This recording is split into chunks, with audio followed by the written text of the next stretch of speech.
These days, a variety of different train operating companies compete to run services to and from the capital. But up until 1994, all services in London and the surrounding area were run by one operator, Network SouthEast. British Rail created one of the most instantly recognisable brands in Network SouthEast, with its iconic tricolour block logo and its smart rolling stock liveries. So successful was Network SouthEast brand image that 20 years after its demise, bits of its infrastructure still survive on London's rail network today, from clocks to lampposts and colour schemes to signage. You're with Calling All Stations, and we're going in search of Network SouthEast.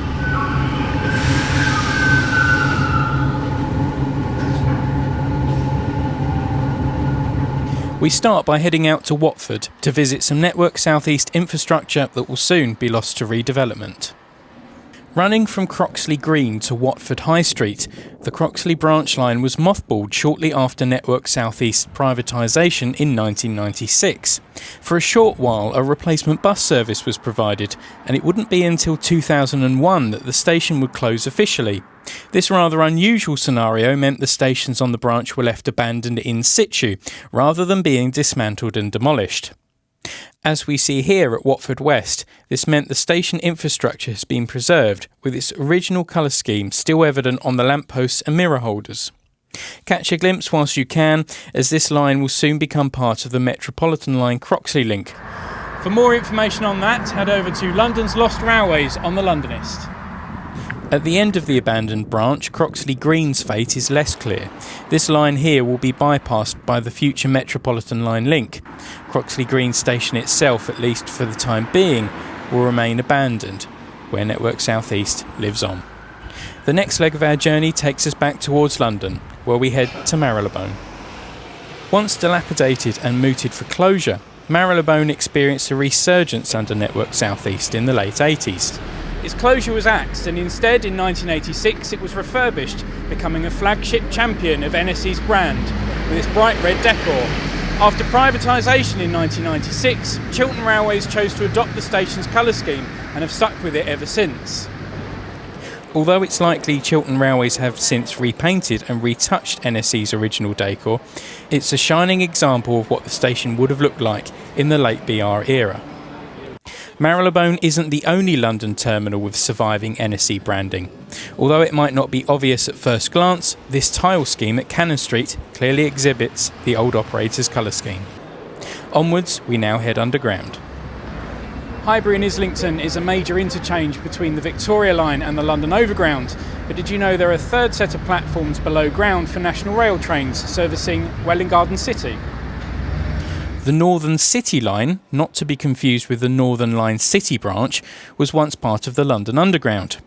It began life as its own line running between Moorgate and Finsbury Park.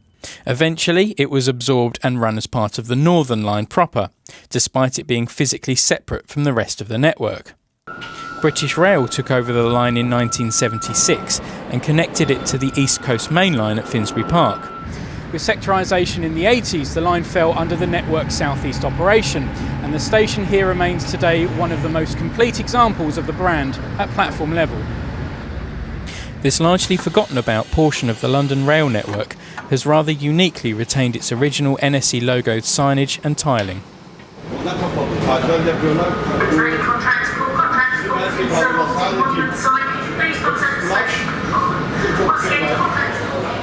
In 1994, the Waterloo and City Line was transferred to what was then London Transport.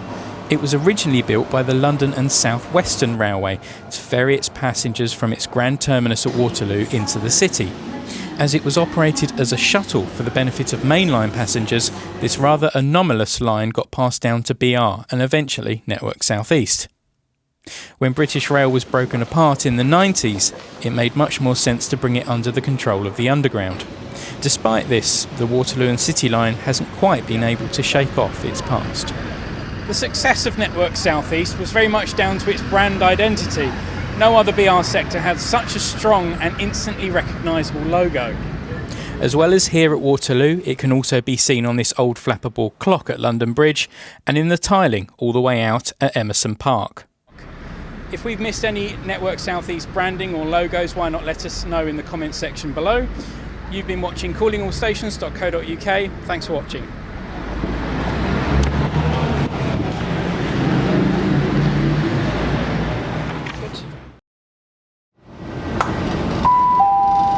Oyster cards are valid as far as Amersham.